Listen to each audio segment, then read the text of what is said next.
Welcome back to the Think Changer. They tried to tell you there was a best before date stamped on your spirit. They handed you a calendar and a ticking clock, trying to convince you that the highlight reel is already behind you. They suggested the road ahead is just a narrowing path winding down into silence. They told you that the dreams you haven't caught by now are just ghosts haunting you, that the music is fading into a faint echo. They said the main chapters of your book are finished, and all that's left are the footnotes. They said it doesn't matter after 50. But listen to me closely. They were wrong. They were desperately, tragically wrong. This isn't the end of the show. This is ground zero of your true becoming. This is the precise moment your soul finally shakes off the heavy chains of other people's expectations. You are standing on the precipice of the most profound freedom you will ever experience. A freedom forged in the fires of every trial you have survived.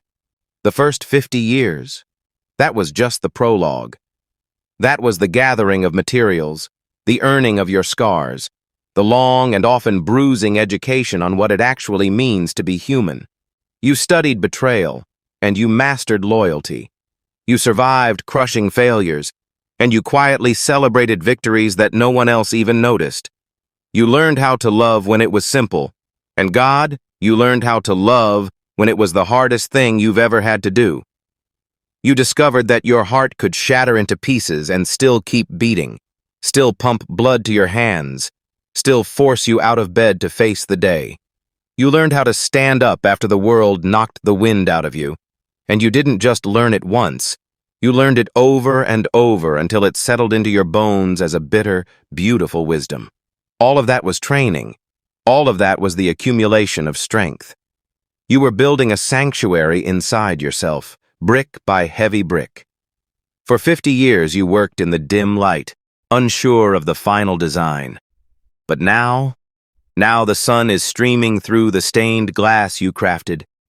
Now you can see the sheer scale of what you have built. It is magnificent, it is solid, and it is entirely yours. The world is often terrified of this specific kind of power.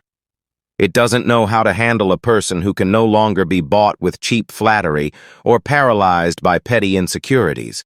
So society whispers the lie. It tells you to fade away. It says, be quiet. It says, step aside. But your voice now carries the gravity of truth.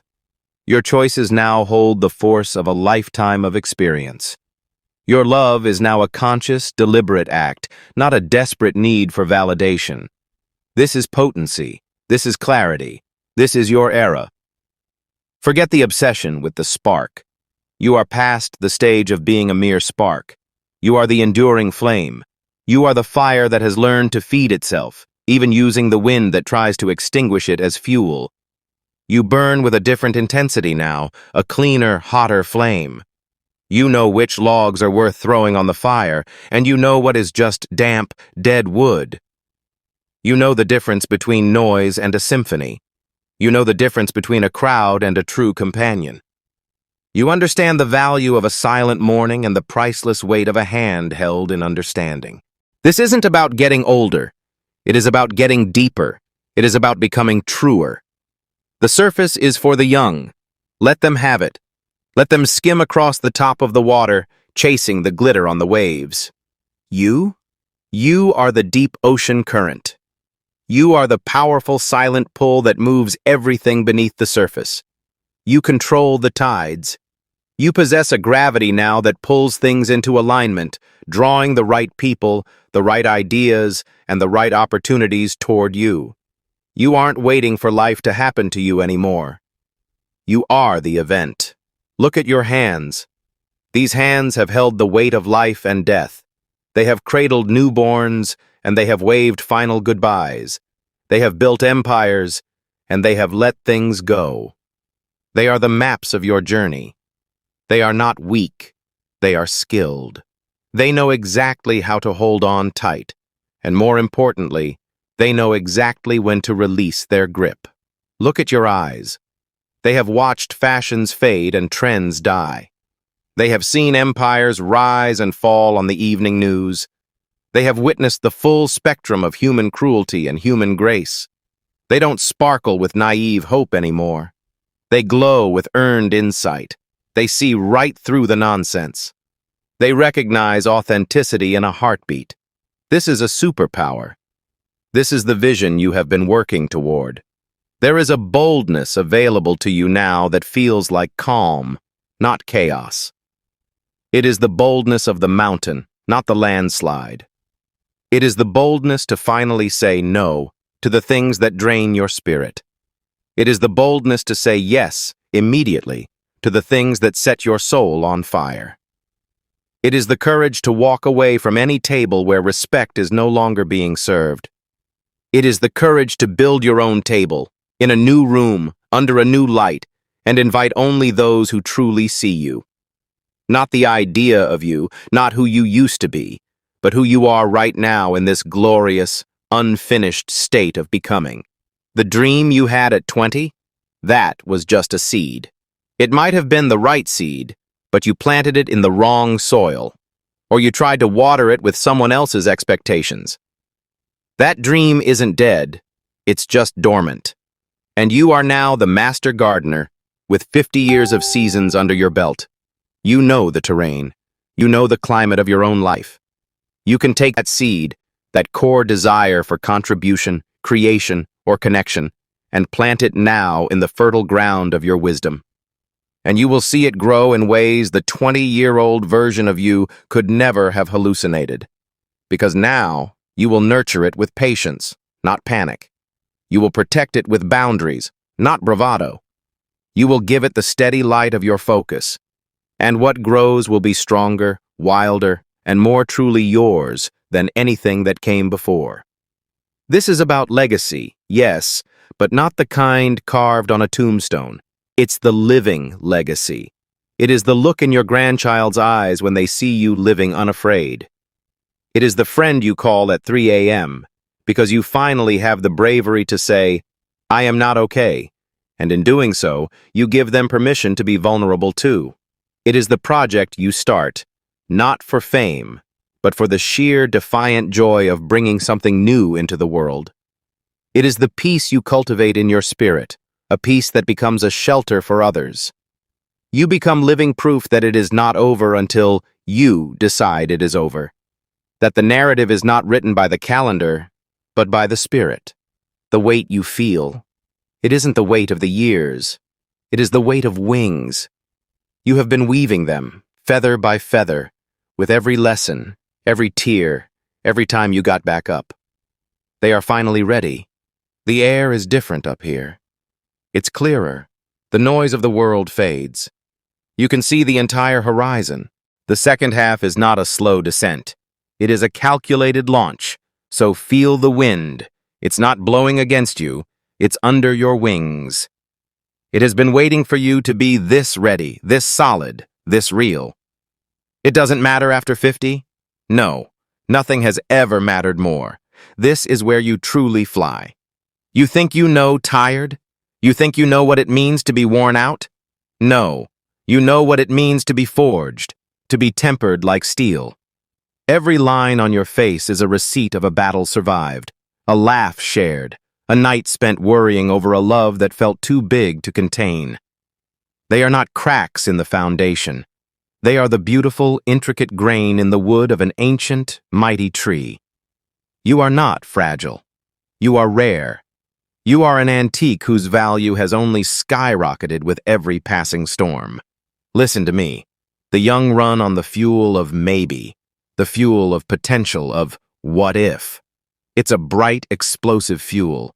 It burns hot and fast. But you run on the fuel of is, of knowing. You have tasted the truth of life, the bitter and the sweet, and you swallowed it whole, and it became your strength. Your energy is not a scattered flashlight beam hoping to find something in the dark. It is a laser, focused by a lifetime of lenses ground from heartbreak and hope. It can cut through any doubt standing in your way. You are not running on fumes. You are running on a refined substance the world hasn't even named yet. The fire in you is not the wild, leaping blaze of a campfire that might die out with a gust of wind. It is the deep, radiant heat of the hearth. It is the center of the home. It warms everything that comes near it. It offers light to read the stories that matter. It cooks the sustenance. It gathers the people. It is constant. It is reliable. It is the heart of the matter. And make no mistake, that hearth fire can still roar when you add the right logs. The log of a new passion. The log of a deferred adventure. The log of righteous anger at an injustice you finally have the clarity to see and the courage to fight. It doesn't flicker with every mood swing. It endures. It is the definition of endurance. That is a power that cannot be bought, cannot be faked, and cannot be rushed. It is earned day by day, choice by choice. You have earned the right to trust that fire, to listen to its steady voice over the shouting of the crowd. The world screams urgency. Your fire whispers priority. The world chases novelty. Your fire understands value. The world jumps from trend to trend. Your fire burns with purpose. That purpose may have taken 50 years to distill, but now it shines like a beacon through the fog. It lights the path not just for you, but for anyone lost enough to look for it. You are a lighthouse now, built on a rock that has withstood every single wave. Your light isn't the frantic spinning of a search party. It is the steady sweeping beam that says, "Here are the rocks. Here is the safe passage. I have seen these waters in every kind of storm. You can trust my light." That is your role now. Not to be the frantic ship, but to be the guiding light. And what a monumental shift that is. To go from seeking the path to becoming the path for others. To go from asking for a sign to being the sign. That is influence. That is impact. That is legacy in real time. Your compassion is different now. It is not the soft, unfocused empathy of someone who hasn't been broken yet. It is the fierce, surgical compassion of the wounded healer. You know where it hurts. You know the shape of the wound. You don't just offer a bandage, you offer the precise medicine that comes from surviving the same infection. You don't say, "I hope you feel better." You say, "This is how I got through the night. Take this. It worked for me." Your forgiveness is different. It's not a naive excuse for bad behavior. It is a conscious, powerful decision to stop carrying poison in your own blood.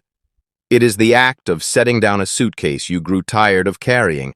It is for you, not for them. And that kind of forgiveness is an act of supreme strength, the strength of a monarch pardoning a subject, not because the crime didn't matter, but because the monarch's peace matters more. And your love? Your love is the masterpiece. It has been stripped of its neediness, polished of its desperation. Now it stands tall, a towering monument of choice. You love not because you need to be loved back, but because you have chosen to. You look at a person, a cause, this messy world, and you say, "I will extend my heart here," not because it is safe, but because it is right. That kind of love creates art that outlives centuries. That kind of love finally turns inward and says, "And you too. I extend this grace to you." That is the final frontier. After 50 years of giving it away, of judging yourself, of holding yourself to impossible standards, you now have the chance to look in the mirror and offer that same fierce, forgiving love to the face that looks back, the face that has seen it all, the face that stayed.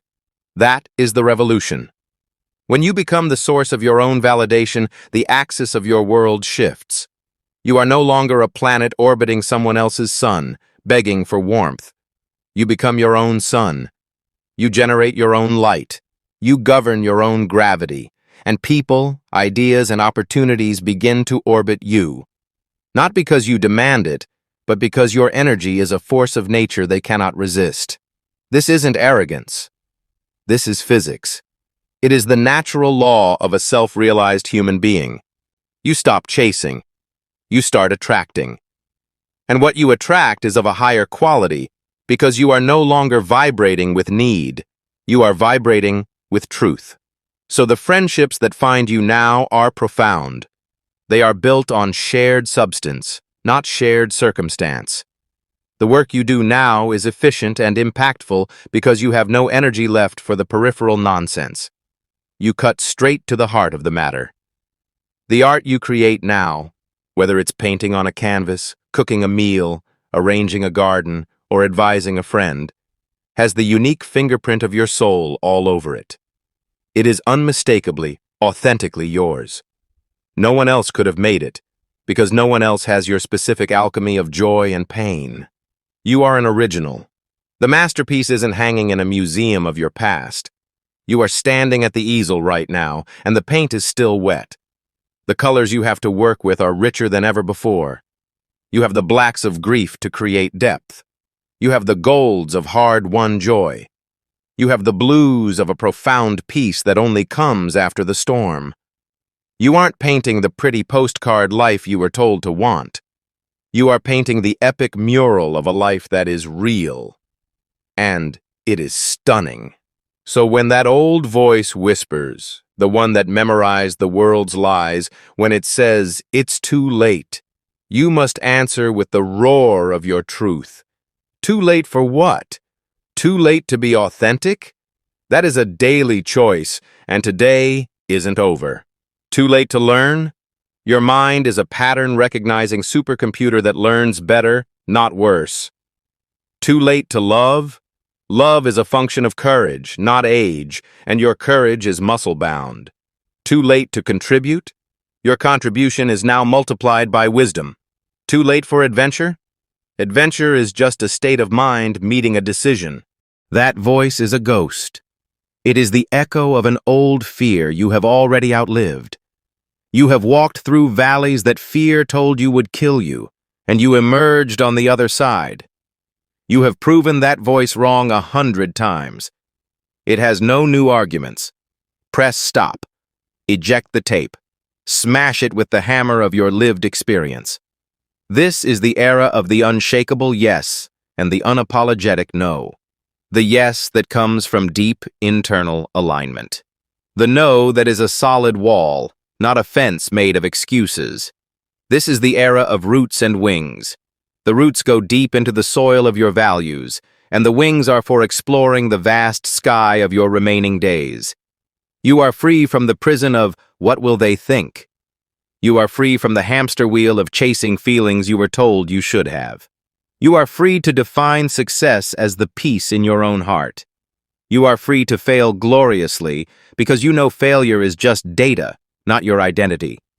You are free to take up space because you finally understand you have as much right to be here as the mountains and the rivers. This is your season. Not the winter where things wither, but the high summer where everything is in full, lush bloom. The harvest is now. The gathering of all you have sown, kindness, patience, perseverance, it ripens now. Taste it. It is sweet. It is substantial. This is not a holding pattern. This is the flight. The runway of your first 50 years was long and bumpy, but you needed every inch of it to gain the speed to lift this much wisdom into the air. But you are airborne now. The wheels are up. The rattling has stopped. There is just a smooth, powerful hum. And the view. My God, the view. You can see the patterns now. The messy tapestry makes sense from up here. The dark threads gave it contrast. The gold threads catch the light. It is one fabric, and it is still being woven. So do not look down at the shrinking ground of what was. Look forward at the horizon of what is yet to be. The fuel tank is full of purpose. The controls are in your hands, and you are, at last, the most experienced pilot you could ever hope to be. The destination is not a dot on a map. The destination is the journey itself, lived consciously, lived boldly, lived on your own terms.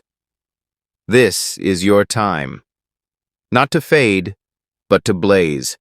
To burn so brightly that you become a landmark for those coming up behind you. A fixed point in a shifting sky. A living, breathing proof that it doesn't matter after 50, only if you believe the lie. But if you embrace the truth that everything was preparation for this moment, then it matters more than ever. Your life matters. Your voice matters. Your love matters. Your presence on this earth matters more than ever. So act like it. Live like it. Burn like it. The world is waiting for the gift that only you, at this exact age, with this exact light and shadow, can give. Don't you dare hold it back. The second half is calling. It isn't a whisper. It is a roar from your own soul. Answer it with everything you have. Thank you so much for watching. If this video spoke to you, be sure to like, share, and subscribe to The Think Changer for more motivational content. And remember, no matter where you are in your journey, you have the power to change the trajectory of your future. See you in the next video.